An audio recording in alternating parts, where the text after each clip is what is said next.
Can I call you Rose? 'Cause you're sweet like a flower in bloom. Saya sendiri Bapak Eko, panggilannya itu nama panjang Eko Mulyanto. Di sini saya sebagai pemilik atau juga yang memproduksi, yaitu di sini terkenalnya di Pancasan itu genteng. Industri genteng yang dimiliki oleh Pak Eko terus menunjukkan perkembangan yang signifikan. Meskipun baru didirikan sekitar 5 tahun yang lalu, beliau juga selalu menjaga kualitas genteng hingga saat ini.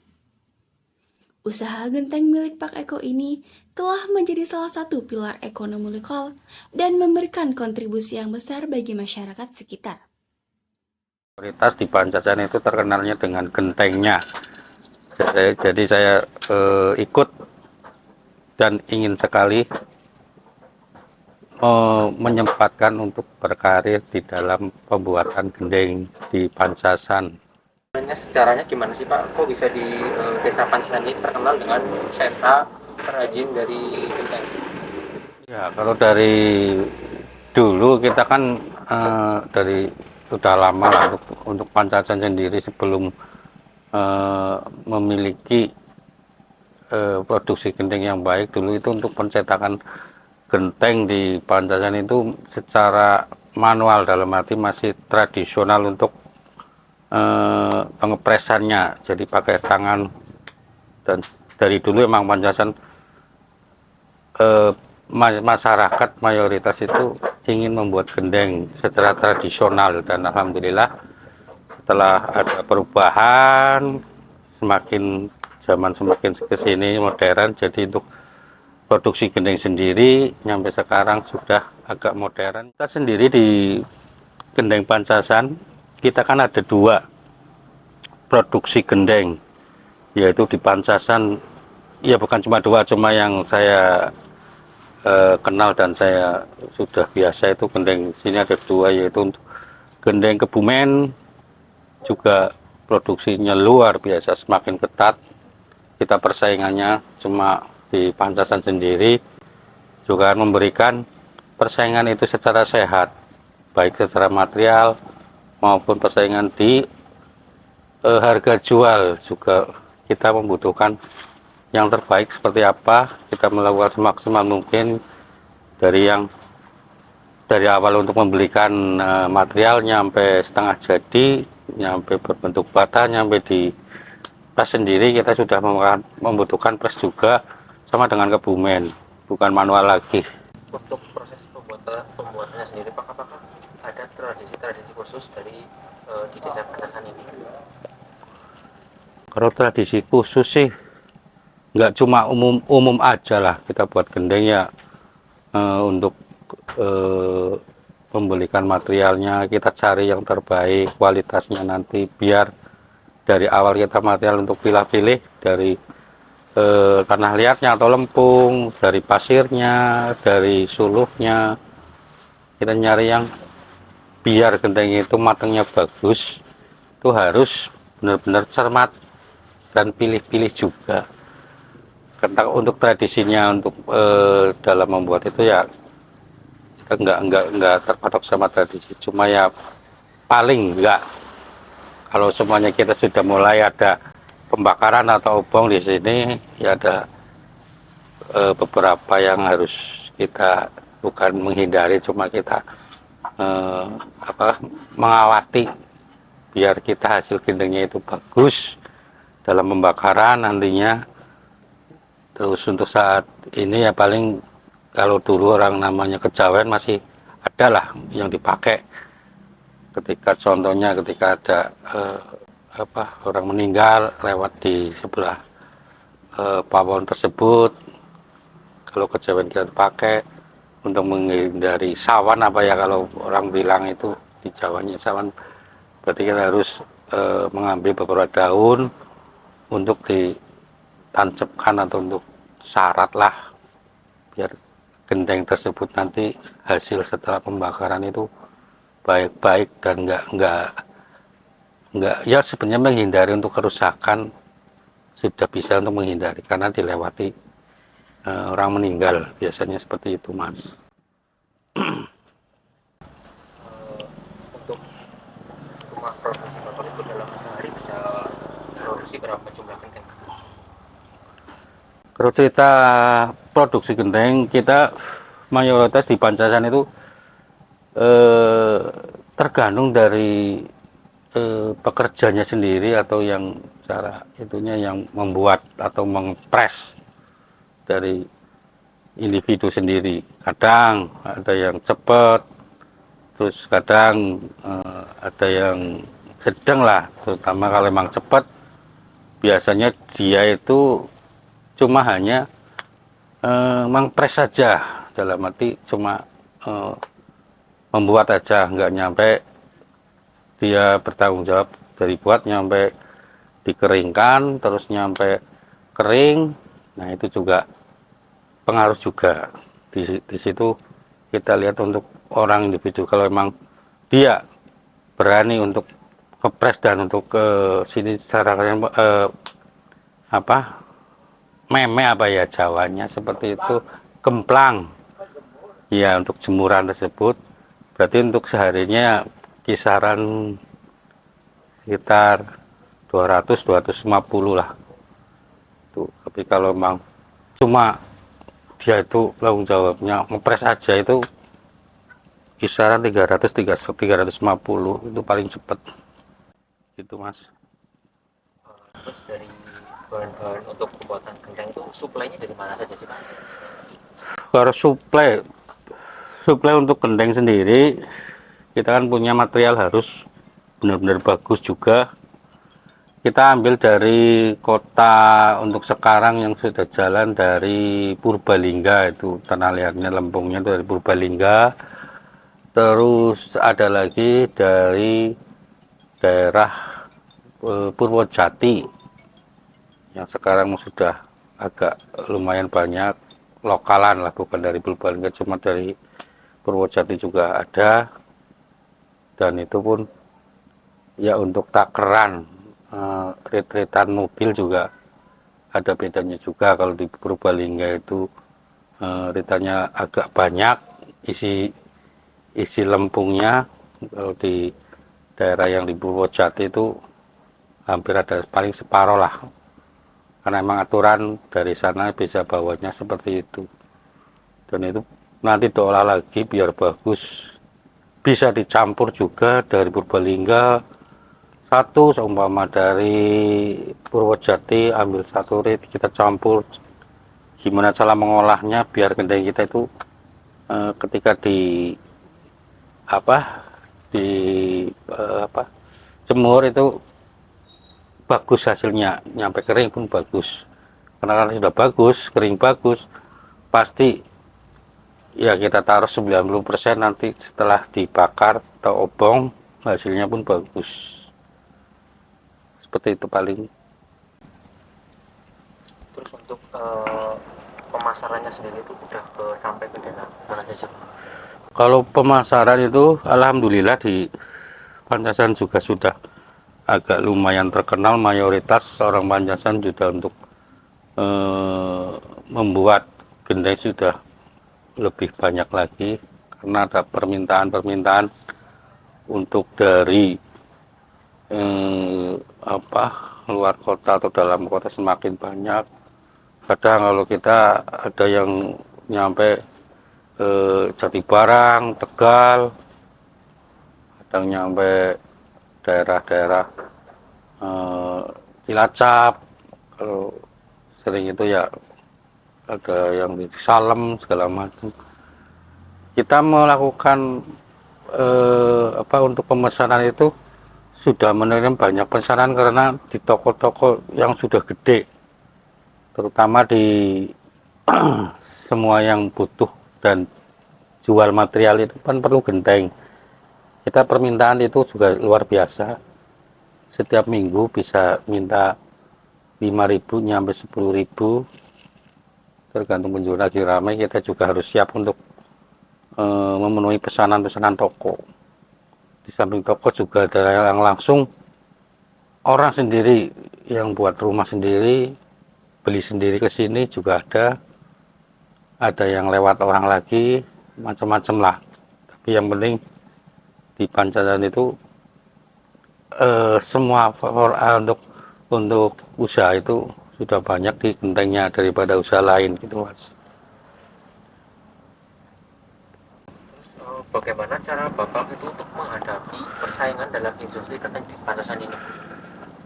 Untuk persaingan sendiri ya, orang namanya kita bersaing, yang penting bersaingnya sehat ya, kita berusaha apa yang terbaik lah, untuk satu menjaga kualitasnya, dua juga harus sama-sama menjaga untuk harganya tiap satu piece-nya. Terus namanya orang kita kan sesuai pesanan apa, setelah dibutuhkan untuk gendengnya juga ada tipenya, kita berusaha untuk ada ketika ada pesanan dari sini warga yang punya itu kita lantarkan ke sana, calling ada langsung muat harga jadi, langsung bisa dikirim ke lokasi gitu. Apa tantangan utama dalam produksi pembuatan genteng Pak? Dan bagaimana cara mengatasinya? Apakah itu misal cuaca itu kan mempengaruhi apa misalnya? Iya, untuk alam sendiri kita pengaruhnya untuk cuaca itu udah pasti dan sangat pasti, karena kita memerlukan pengeringan yang dibutuhkan hanya dengan sinar matahari. Jadi untuk produksi kita mau bagus kurang bagus itu juga pengaruh untuk cuaca. Kalau kita lagi seringan hujan, pastikan nanti nggak ada untuk mengeringkan dari sinar, itu kan juga nanti pengaruh, sangat-sangat pengaruh untuk pembakarannya nanti. Ya padanya ada kekurangan yang biasanya bisa bagus karena kurang matangnya untuk pengeringan, terutama harus ada sinar matahari, nggak bisa untuk yang lain. Contoh untuk perlukan open segala macam itu sudah pernah dicoba, ternyata yang terbaik tetap pakai sinar matahari keringnya itu. Untuk kayu pembakarannya Pak, apakah jenis dari kayu itu mempengaruhi kualitas dari genteng? Ya jelas untuk kita pembakaran di kayunya itu sangat menentukan juga. Nanti pas kita melakukan pembakaran harus benar-benar ada kayu yang bikin itu nanti hasilnya bagus. Di antaranya ya kita di sini sudah pakai kayu alba, rasanya juga ada, harus kayu sengon atau mahoni. Terus ya itu alba harus berbanyak. Kalau kayu yang lain yang kurang sangat boros itu kita nggak perlu, karena untuk boros juga nggak menjamin gendeng itu bagus, cuma kita jadi lebih banyak untuk memerlukan suluh atau kayunya untuk bakaran itu lebih banyak. Ya paling di antara kayu-kayu tersebut lah yang sekarang sudah biasa kita pakai untuk pembakarannya itu. Jenis-jenis genteng yang diproduksi di rumah produksi Bapak, apakah ada beberapa jenis genteng Pak? Ya, kalau genteng di sini di Pancasan itu genteng ada 3, yaitu tipenya lah ya, model atau tipenya itu ada 3. 1 Morando, 2 itu jenis Mandili, ketiganya itu bulat biasa. Dan jenis 3 itu juga untuk harga juga sendiri-sendiri. Yang paling bagus contohnya itu model Morando. Model itu bentuknya juga lebih gede, lebih banyak, untuk pengepresannya itu lempunya juga lebih gede dan lebih berat untuk bobotnya daripada yang kedua, yaitu Mandili ya dibilang sedang lah. Kalau yang ringan, paling ringan itu bulat biasa, yaitu untuk khusus rumah-rumah biasa yang tidak memerlukan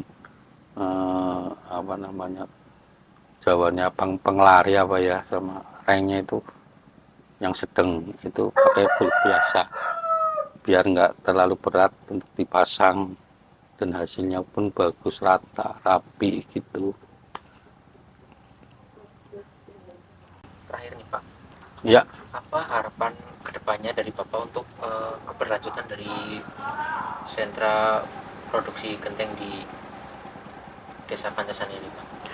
ya harapan saya, orang namanya harapan berarti kan yang terbaik, dan kita jangan sampai mengeluh, dalam arti kita berusaha untuk terus memberikan produksi genteng Pancasan yang lebih baik dari kualitas, kuantitas.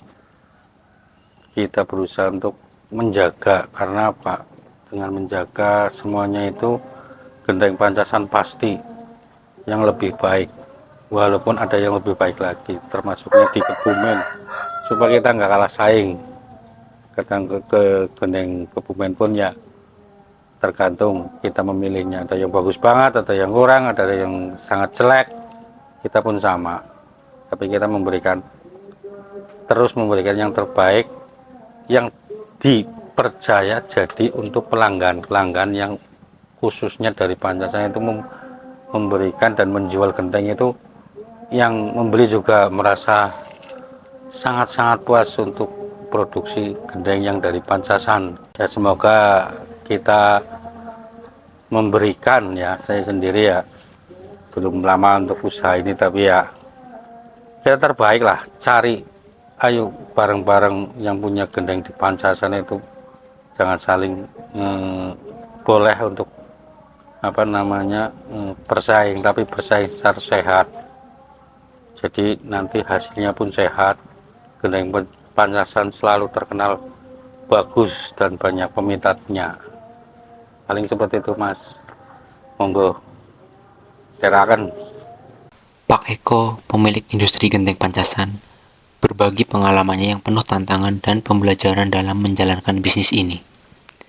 Sejak awal terjun ke industri genteng, Pak Eko telah menyaksikan berbagai perubahan, mulai dari proses produksi sederhana hingga skala besar, dan menemukan cara inovatif untuk tetap unggul di tengah persaingan ketat.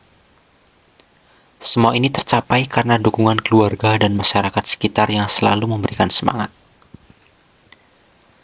Perkembangan industri genteng Pancasan telah memungkinkan Pak Eko membuka lapangan pekerjaan bagi banyak orang, memberikan harapan dan masa depan yang lebih baik bagi masyarakat setempat. Pak Eko berkomitmen menciptakan lingkungan kerja yang inklusif dan memberdayakan, dan memberikan pelatihan, meningkatkan keterampilan, dan memastikan setiap pekerja memiliki kesempatan untuk berkembang. Pak Eko mengajak masyarakat untuk saling membantu dan bekerja sama dalam semangat gotong royong, menghadapi tantangan, dan meraih kesuksesan bersama. Beliau percaya bahwa industri genteng Pancasan dapat menjadi contoh keberhasilan dari kerja keras, inovasi, dan kolaborasi. Setiap kontribusi, sekecil apapun, memiliki peran penting dalam mewujudkan visi ini. Pak Eko juga mengajak masyarakat untuk terus mendukung dan bekerja sama, mendorong industri genteng Pancasan untuk terus berkembang dan memberikan manfaat bagi seluruh lapisan masyarakat. Sebagai penutup, Pak Eko mengucapkan terima kasih kepada semua pihak yang telah berkontribusi. Semoga industri genteng Pancasan terus menjadi kebanggaan dan memberikan dampak positif bagi masyarakat dan lingkungan sekitar.